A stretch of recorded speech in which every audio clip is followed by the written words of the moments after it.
Predictions for Maryland versus Towson. You are Locked On Terps, your daily podcast on the Maryland Terps. Part of the Locked On Podcast Network, your team every day. What's up, everyone? I'm Tre Moore, co-host of Locked On Terps, part of the Locked On Podcast Network, your team every day, and joined by my other co-host who's back now, and Zach Kurlander, ready to get going again. It's good to have you back, Zach. And we finally got a game this week. And today's episode is brought to you by the Gametime app. Download the Gametime app and create an account and use Locked On College for $20 off your first purchase. But like I was saying, it's finally game week. Finally, it's game week. We've got an interesting game coming up against Towson this week. Expectation is that we beat them, hopefully by a lot. But I'm just excited, honestly, to see how the team plays. It's been a while. I'm just glad football's back. No, yeah, I'm glad it's back too. The game is tomorrow at 3:30. But we wanted to give you a really cool podcast today. We got some listener questions. We got some over-unders for the games that we had to make up. And we want to go through some of our advantages and maybe places where we think we have a big advantage against this Towson team. But the Towson team is better than you think at some places. But let's start with some over-unders for the game.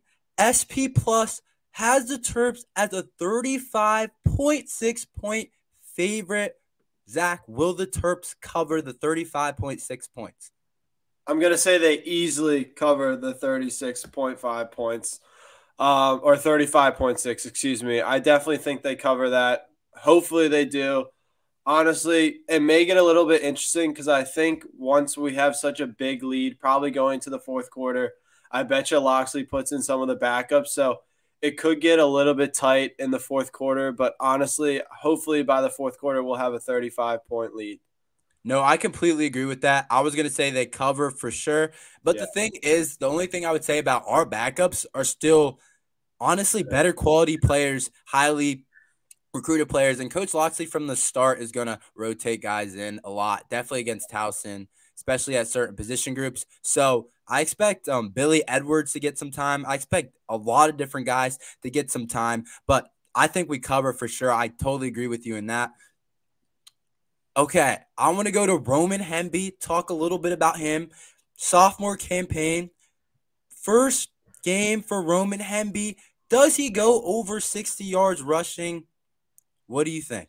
Easily. I think he honestly will have a rush for over 60 yards in this game. I think he clears that probably within the first two quarters pretty easily. That's I have no doubt in my mind that Roman Hemby will have over 60 rushing yards. I'm actually going to disagree with you on this one. If he gets over 60, it's going to – see, now that you kind of said, I can see him busting one for like 60 yards. Too, like, or a 70-yard one on like from the 20-yard line. Like, I can see that happening. I didn't really think about it like that. I kind of thought of it as Coach Locksley's going to rotate Antoine Littleton and he's going to rotate Raymond Brown and he's going to try to keep these guys as fresh as possible for the coming weeks because he knows that Towson's not the best game. That's kind of how I think about it, but we'll revisit it after, see what actually happened. I'm going under. You're sticking with over. But now that like I kind of like, dang, he probably will just bust one for like 70 yards. But easily. I'm telling you. I can see that happening like first drive. But Caden Prather, first game as a Terps, transfer from West Virginia, 6'4" wide receiver. We have big expectations for him. Huge expectations. Over under 38.5 yards receiving in the first game against Towson.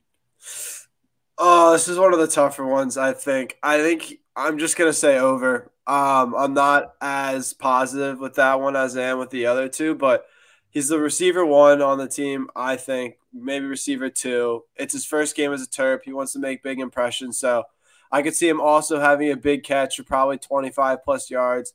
I think he'll get involved a lot because Locksley wants to see how he plays, but it's close. I'm going to take the over, though. Yeah. I go back and forth on this one because I think it's similar to what Roman Hemby brings. Coach Locksley also talked about it, how like one reporter was like, "Oh, Tyrese Chambers is a deep threat, and Caden Yeah. Prather can work underneath." But Coach Loxley was like, "No, it's actually reversed. Caden Prather is a deep threat with his 6'4" ability, so I can see him catching just one jump ball from Taulia that's over like 50 yards. Like I can That's see what that I'm happening, thinking. but I can also see it being like spread out a ton, and him going for like 25 yards. So Yeah. I'm I'm gonna. not positive on it. I'll be honest. It was a tough one. At 38, seems like it's not a lot of receiving yards, but in a game like this, Like with their deep wide receiver room, it's a good bit of yards. yeah. I'll hit the under. I'll go with the under. So we're Wow. disagreeing with that one again. You're hating on Hemby and Prather in the first game of the year. That's No, I just like our depth. I think they like but to play. they're gonna play in the first couple of drives at least, and because Loxley's gonna want to see his offense in the first couple of quarters. But he's still gonna rotate those through, especially in the receiver room. He loves to rotate this. I agree. He will definitely, but that's one of the things that I've actually talked about that I don't like as much. Sometimes I feel like we rotate the guys too much. I'm like a guy like Jayshon Barham last year, for some reason, didn't play every snap. Like he has to play every snap. There's no reason to take him off the field. Like we shouldn't be rotating some of these guys out. But to the next line, let's go to Preston Howard, the second tight end, over under 0.5 catches. Actually, the new second tight end replaces CJ Dupree in that room. Him and Rico Walker, the freshman, have big shoes to fill. We like to run a lot of 2 tight end sets. Over under a catch for Preston Howard, the new tight end. I have so many reasons to be biased here. We all went to the same high school. He's a great dude. He's a really good player. I'm going to say over because I think, like you said, Loxley likes to rotate these guys. And if Preston is the tight end too, I bet you he plays a lot of snaps. And we're talking about one catch here. Like, it's one catch. If he doesn't going over? I'm taking the over. It's my guy. I love Preston. Taking the over. I'm going to go over too. I think he gets a catch. If you saw him in the spring game, he's got a lot of talent. He's going to be a really good player. 6'6". But can also move. I can't wait to see what he does this year. He has a huge opportunity for him to set himself up for success for the next couple of years. But Jayshon Barham, our best defensive player, over under 0.5 tackles for loss.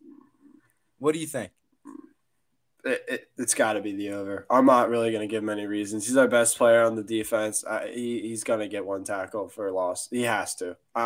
That's all I'm going to say. It's simple. He could just have a crazy year. Last year, he had 4 sacks, which was tied for the lead in our team. Obviously, those aren't the same as tackles for loss, but just what he does in terms of just what he does on defense and overall talent that he brings to the Maryland Terrapins is something that we haven't had in a while on defensive play that is that disruptive. So I'm going to go over 2. Yeah, I was going to say, if you were talking about him so highly, if you said under, I'd have been so disappointed in you. No.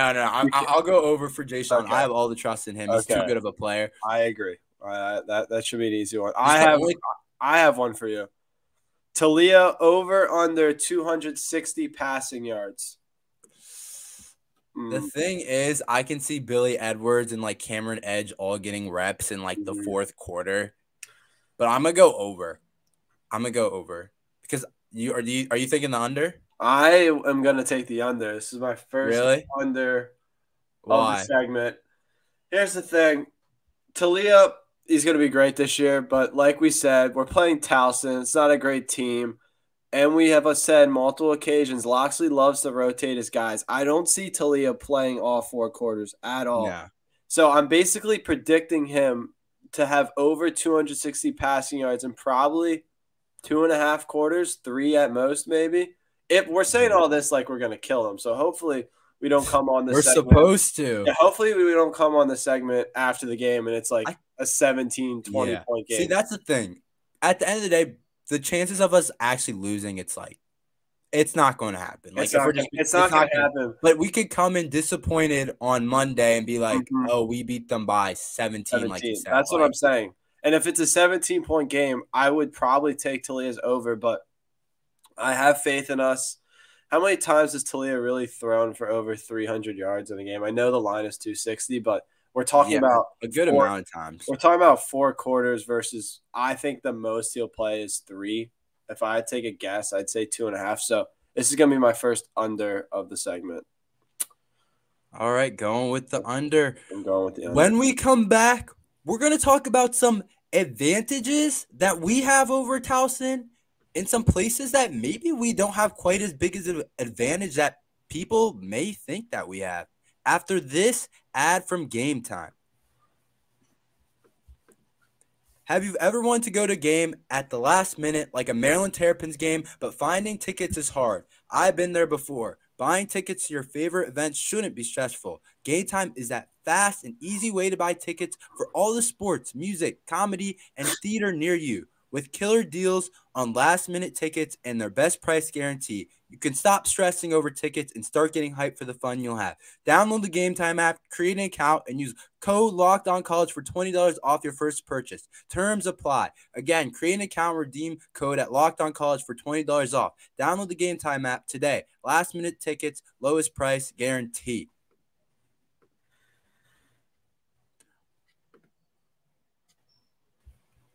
All right, what are some advantages and maybe slightly disadvantages slash maybe not as big advantages that we think we have?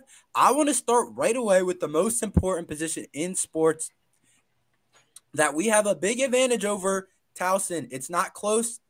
Here's the interesting thing. Not a lot of us know a lot about Towson, but I did a little bit of research, and they are having a huge quarterback competition between like 5 guys. And if you remember, Towson's old quarterback was a Maryland quarterback in Tyrell Pigram. So we have a huge advantage in terms of the quarterback because, of course, we have one of our best quarterbacks ever in Maryland history. And they're trying to figure out between 5 guys and one of which is a freshman.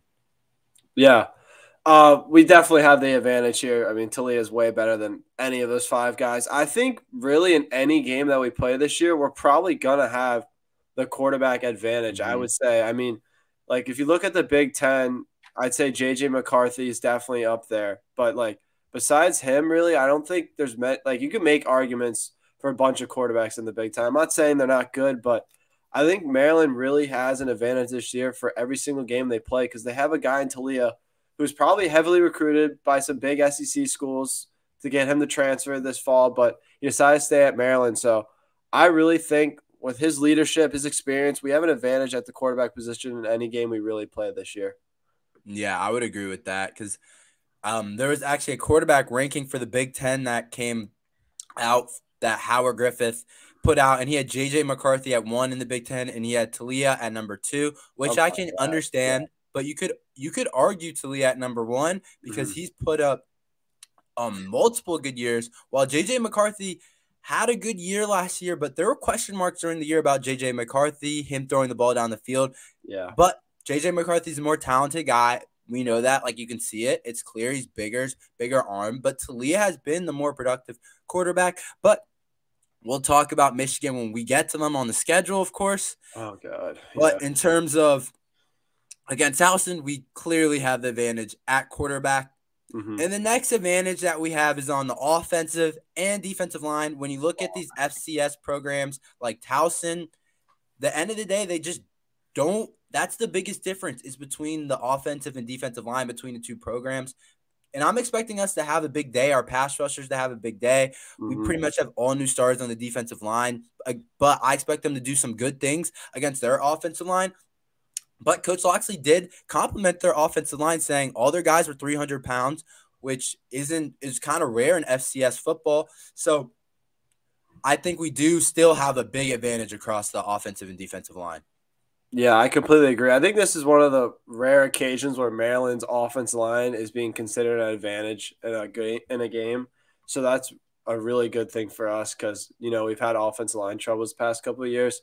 What I'm looking for the most overall in this game is just seeing, like, the young guys and the guys who aren't going to be starting every single game getting reps to make, like, this is kind of like a preseason game. I know it's like a game that matters and it counts, but it gives the young guys and guys who aren't going to be on the starting, you know, there's only 11 guys on the field at once for offense and defense. These guys can have opportunities in games like this. They can show out, and then maybe, like we've said almost 100 times, Loxley rotates a ton of players. Like, these guys don't have to fight for a starting spot, but they can fight for a rotational spot. So a lot of guys will have opportunities. I'm excited to see the offensive line like play a game together, like see how they work, because we haven't really seen the offensive line. I just want to see the first group. I want to see how they gel together, how they've been working this fall. So I'm really excited for the offensive line, especially, and our defensive line has a lot of potential. I'm a little more confident in our D line than our O line, so that's why I'm just more excited about the offense line. But I expect nothing. I'd like the defensive line is going to kill this game. They're going to be great. I'm just excited to see everybody. Yeah. No, I completely agree with that, because if you look across the Big Ten, there's so many just good quality offensive lines. And so I think that's a really good point, that this is one of the rare games against Towson that we're going to have a clear advantage across the offensive line. If you look at Penn State, their left tackle is going to be going the first round. If you look at Michigan, they just got rated. I was looking at some rankings, like the third best offensive line in the country. Like Ohio State, they always have guys They going. always have a good offensive line. So I completely agree with that point. I think it's a really good point. Iowa too. Iowa always has a good offensive line. Wisconsin, known for their offensive line. Big Ten is known for running the ball, offensive line, the big people. That's what we're known for. So this is one of the few games that we're going to have the advantage on the offensive line, and we better take advantage of it. Need to. Next, I want to go to the wide receiver room. I think our wide receiver room might be the best part of our team, but Towson has some good players. When I was looking at the roster, obviously I'm not super familiar with their team, but I did a little research, and Zay Perkins and DJ Washington, Coach Loxley kind of raved about those two guys for Towson. They're really good players. I haven't seen them play, honestly, but apparently those guys can get open and create some plays that some of the Maryland players can do. Obviously, our room is deeper. It's better. That's just the way it is in terms of the level of talent between Towson and Maryland. But there might not be as big of a gap between the wide receiver rooms that you may usually think there is. Yeah, I'm not going to lie. I didn't really know much about Zay Perkins and DJ Washington until recently. They're really good players. I mean, you look at a team like Towson, not many people are going to know about their team. So they're good players, but we also have an advantage in the secondary. So I take our secondary over their receiving core any day of the week. But it is, I think Towson's top heavy. Like, we're really deep and we have like some good receivers at the top. But I think the two, besides Perkins and Washington, I don't think Towson has as much. That's why I definitely would still give us the advantage. But I can see why you also think Zay Perkins and DJ Washington make it a little bit closer. Like, I completely understand that, but I'm taking our receiver course still. I mean, I would hope so. This is Towson we're talking about. So I'm no. Our wide receiver room is probably the strongest part of our team. You could argue. I mean, you could say Taulia. You could say the running back room. Maybe you could say the linebacker, the secondary. But the wide receiver room is definitely up there. It's an awesome bunch. And then I also want to talk about the linebacker room. They have a really good player in Mason Woods. Really good player. And, of course, we have Jason Barham, and I'll be looking out for who's the other starting one between whether it's Ruben Hippolyte or Wheatland. But we'll see what happens in the linebacker room. But they have a really good player, so don't be surprised if he makes a couple plays. Coach Loxley said that he's a guy that you have to game plan around. So just practicing game planning around a player like that is important. Yeah, Mason Woods is a really good player, a really, really good player. I think he will give us some problems if we don't really we just can't underestimate this team, honestly, this whole entire team. I know we're talking about the advantage and disadvantages, but this team has a lot of good players that can cause us problems, and Woods is definitely one of them. But we also have an advantage. I think our offense line will handle it as soon as they get to the second level. They can reach on Woods. I think we'll be fine, but he can definitely blow up the run game a lot. Just got to look at back for him in the zone coverages, just make sure. But I think Taulia will be fine. I think Hemby's the best running back I've seen at Maryland in a long time. So I'm confident in our team. But like you said, Woods is a game wrecker, and he can hurt us in a couple of plays. Yeah, no, I totally agree with that. But next, let's get into some listener questions. I posted it on the Instagram, and some people responded to the thread after this quick message from Locked On. College football season is here, and this season Locked On is kicking up our coverage with Locked On College Football Kickoff Live. Each Friday, Locked On College will go live from 11 a.m. to 1 p.m. Eastern on every Locked On College YouTube channel. College Football Kickoff Live will cover playoff implications, the conference rivalry games, and go in depth like only Locked On can, including insight and analysis from our stable of Locked On College hosts covering their team every day. Find Locked On College Football Kickoff live every Friday from 11 a.m. to 1 p.m. Eastern on any Locked On College YouTube channel. You won't want to miss it. All right, let's get into some listener questions. I have a question. For the first one, somebody asked, what player, Trey, can move up in the depth chart at their position? It's a good question. I've gone through multiple guys I've talked about in our positional battles, but I'm going to give you a guy in a cornerback in Lionel. Really good player. He's a true sophomore, played some as a freshman, cornerback. If Tarheeb is playing the nickel, I think this guy can go out and play. Corey Coley might start ahead of him, but I'm not sure. He has so many good traits. 6'3", really just good. He's not 6'3", he's like 6'2", but he's really long, really good player. I think he has a chance. I really liked what I saw from him last year. I think he could climb from maybe Corey Coley having the start over him to maybe Lionel eventually climbing to that cornerback, one of the outside cornerback spots next to Jaquan Shepard. That's one guy that comes to mind. I think of Rico Walker, the talented freshman tight end. I don't think he'll overplay Preston, but he could just come up the depth chart in terms of he could just get more snaps because of the freakish athlete he is, because he's a 4-star recruit.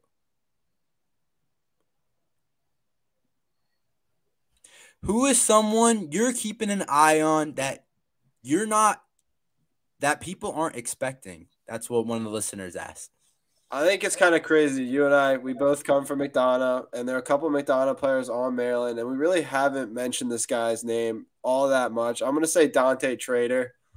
Dante, if you know, he played lacrosse at Maryland. He plays football at Maryland. He's a safety, corner. He can do it all in the secondary.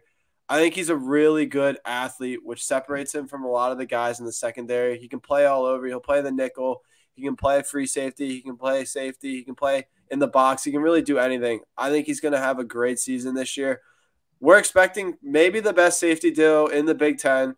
So Dante Trader is definitely someone I'm expecting that I bet you people know about him, but they're not expecting him to be such a high impact player this year. But I think he's just going to be a stud. I think he's going to be one of the best safeties in the Big Ten after this year. So I'm definitely excited to see how he does. Yeah, I think Dante's one of those guys that, okay, like, cool, last year was a good year. Yeah. But can he become great? Like, Bo Braid is now thought of as one of the best safety duos in one of the best safeties in the Big Ten. Can Dante make that kind of leap? And we're like, oh my gosh, Dante's now thought of as an NFL, like a high NFL player. I think he has those kind of traits. He's a superb athlete. I think he can play all over the field. They play him a lot at safety. That's mainly where he plays next to Bo, but he can come in the box. He could even play corner in another world, I think, if you just slimmed him down a little bit. He's gained some weight now. He's put on a lot of muscle, but if you slimmed him down, he could play some corner. Like, he can do it all. We've seen him firsthand. We've seen him live. We've seen him on lacrosse field a ton. Freak of nature. Unreal. The way he can cover ground, but he can do some really good things. So I think he's a guy that can make a huge jump. Even though he had a good year last year, I think he can enter elite spot that people aren't going to be expecting. For sure. But what are the keys, do you think, to winning this game? I'm going to give you 3 keys. 1, turnovers. If you want to keep a bad team in the game, you'll turn the ball over. So hopefully we don't turn the ball over. We run the ball. 2, got to stop Zay Perkins and DJ Washington. I think I don't really care what quarterback plays for Towson, honestly. It could be their starter. I mean, we said it before. They have a competition going on. But if Zay Perkins and DJ Washington are out there, obviously they're going to look for those 2 guys. So you got to stop them. And then 3, like, don't put your foot, like, off the gas pedal. Like, if we're beating them by 20 points, 24 points, 30, like, keep going. Like, don't stop. Like, just because, like, you want to get guys rotating in, like, let these guys play and keep pouring it on them because, like, they have been waiting. Taulia has been waiting to play these games. All the guys in the receiving room have been waiting. Roman Hemby's been waiting. Just keep the foot on the gas pedal and just beat this team by 70 points. What about you? What do you think the keys are to winning this game? No, I think it's exactly what you said. Turnovers are going to be really important. I think not trying to be too cute. We don't have to do anything too cute against Towson. We don't need to throw the bag at them. We don't need to show anything that we might want to keep for Ohio State or a Penn State or a Michigan. You know what I mean? We don't have to do too much. That's not really a key to win, but that's a key for me for the rest of the season. So I'm going to approach it a little bit differently because I thought you answered it really well. But that's kind of what I would say. I think running the ball well. I really want to see our defensive line stop the run. Those guys are young and talented, but I want to see them stop the run. Definitely. Okay. So will the defensive line put consistent pressure on Towson's offense? What do you think? They better, or we're in trouble. Because it's all new starters, whether it's Kayshawn Fuller at like a defensive end spot or Kellen Wyatt. Kellen Wyatt played last year as a freshman, but now he's a bigger role. Or Donnell Brown, a transfer. And then guys on the inside like Jordan Phillips, Tommy King-Basote. Really good, talented players. We have more talent there than we did last year, but they're young. So let's see what they can do. But there's a lot of talent in that room, I think. That might be an underrated spot. They can do some really good things, and they better put on some pressure. I'm going to leave it at that. They better put on some pressure. I'll say they will, but they better put on some pressure, or I don't know how we're going to take down one of the big three or even like a Michigan State. I mean, we're a better team than Michigan State, but how we're going to consistently, if we want to get to like 9 or 10 wins, that's not going to happen if this defensive line can't put on pressure. But the final question from the listeners, what is your score prediction for the game? Okay. I'm feeling 63-13 Maryland wins. Okay. I've already said it because I've said it on some of the other podcasts. I had it as 63-6. Wow. But I'm liking yours a little bit better. I'll go 63-10. I think they get a touchdown. So maybe. We both agree on 63 though. 63 is the number. Yeah, but I'm excited to watch actual football instead of and we get to talk about an actual game after on Monday. So come back to Monday's show, but like and subscribe.